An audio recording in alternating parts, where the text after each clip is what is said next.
la spécificité de la galerie, c'est que c'est une galerie qui a été conçue d'une façon un peu originale. Tout ce qui a été réalisé dedans se base sur les produits de recyclage. Donc ça va de la coloration des murs jusqu'à le plafonnage des murs, jusqu'à la création des pergolas qu'on voit ici qu'on voit dans les jardins. Donc pratiquement, il n'y a pas un coin qui n'a pas dû faire appel à des produits de recyclage différents qui sont revalorisés d'une façon artistique. Ça c'est pour parler donc de l'architecture de la galerie et de sa conception. Il s'agit d'une immense maison de maître qui à l'époque était une semi-industrie et qui a une superficie de 600 mètres carrés au sol et qu'on a décidé d'aménager en galerie qui se trouve sur 2-3 niveaux, plus la terrasse. Donc ça nous permet d'avoir une surface d'exposition plus ou moins qui va s'avoisiner de 2000 mètres carrés dans un futur proche. Donc, la galerie se compose essentiellement de 3 niveaux, la cave, le premier étage et la terrasse.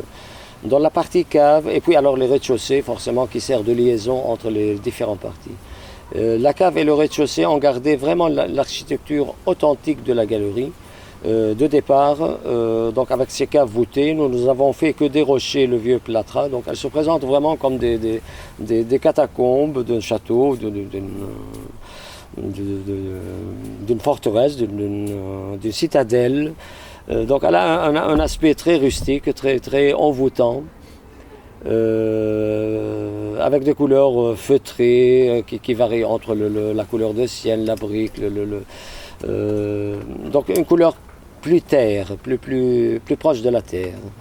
La deuxième partie, c'est une partie qu'on a voulu un peu plus moderne, mais qui nous permettait quand même de se donner à nos fantaisies dans le domaine de recyclage. Donc pouvoir utiliser des matériaux de recyclage qu'on ne pouvait pas utiliser dans la cave parce qu'on avait envie de garder l'âme de la cave comme elle existait. Donc c'est une partie plus moderne qui comporte à peu près 400 mètres carrés donc sur le total de la galerie. Et pour aboutir, pour finir à la terrasse, donc, qui a fait appel à tous les produits, donc des matériaux qu'on a su sauver de la démolition. Pour construire à leur tour aussi bien les murets de jardin, les sols, les pergolas, donc tout ça c'est des matériaux de récupération qui ont été incorporés dans l'architecture de la galerie.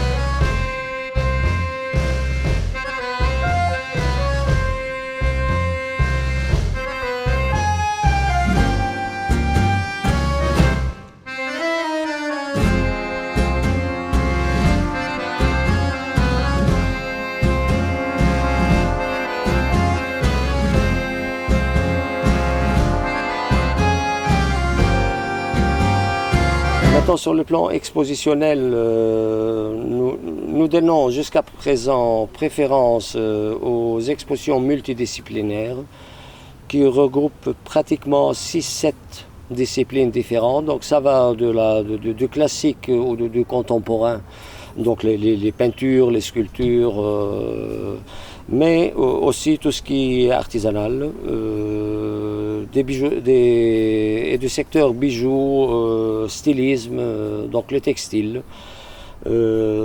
Aussi, il y a beaucoup de créations dans différents domaines, de nouveau qui s'accordent un peu avec notre conception, qui sont des produits de recyclage, donc que ce soit dans le textile, des sacs avec des matériaux de récupération, donc des produits dérivés de ce genre.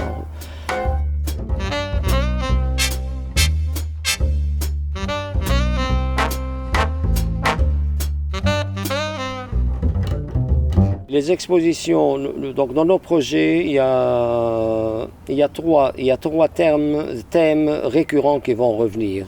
Le présent qui est honneur aux femmes. On a voulu le rééditer. Ça devient un peu notre exposition phare, notre événement phare. Et donc on l'inscrit dans notre agenda chaque année actuellement. Maintenant, il y a d'autres qui vont revenir, mais c'est pas possible parce qu'il n'y a que 12 mois dans un an. Et il y a deux ou trois autres expositions qui vont de nouveau revenir, mais peut-être en termes de 2 ans, 3 ans, mais en gardant le même titre. Sinon, alors, ça sera des thèmes libres ou des thèmes plus spécifiques. Par exemple, on compte faire un événement sur Liège.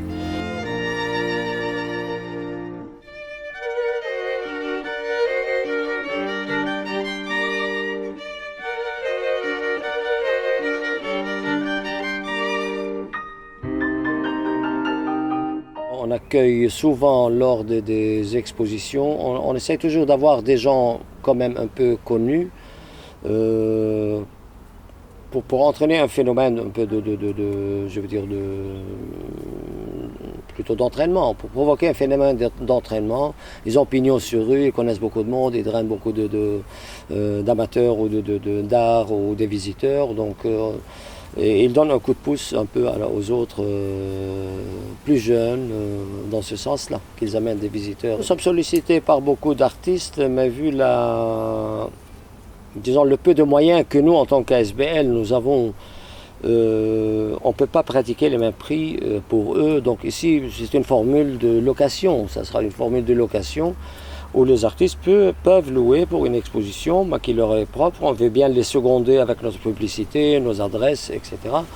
Mais tout le reste, c'est eux qui doivent l'organiser, c'est-à-dire le faire comme s'ils louaient une autre galerie et exposer leurs œuvres, ça c'est sûr. Donc il y a beaucoup de demandes, mais on n'arrive pas à s'accorder vu les frais énormes qu'on a quand même ici dans notre galerie. Donc, ce que nous souhaitons, c'est que cette galerie qui commence à devenir un endroit de rencontre de plein d'artistes liégeois, pas seulement de Liège-Ville, mais de la province de Liège, et qui commence un peu à déborder sur les autres provinces, même à l'étranger, deviennent un centre de rencontre, de brassage artistique ici à Liège, où les artistes sont accueillis à des prix vraiment démocratiques pour pouvoir exhiber leurs créations. Donc, alors on s'adresse un peu au milieu artistique, à toutes les personnes qui défendent les artistes, de nous faire connaître au plus possible dans ce domaine-là.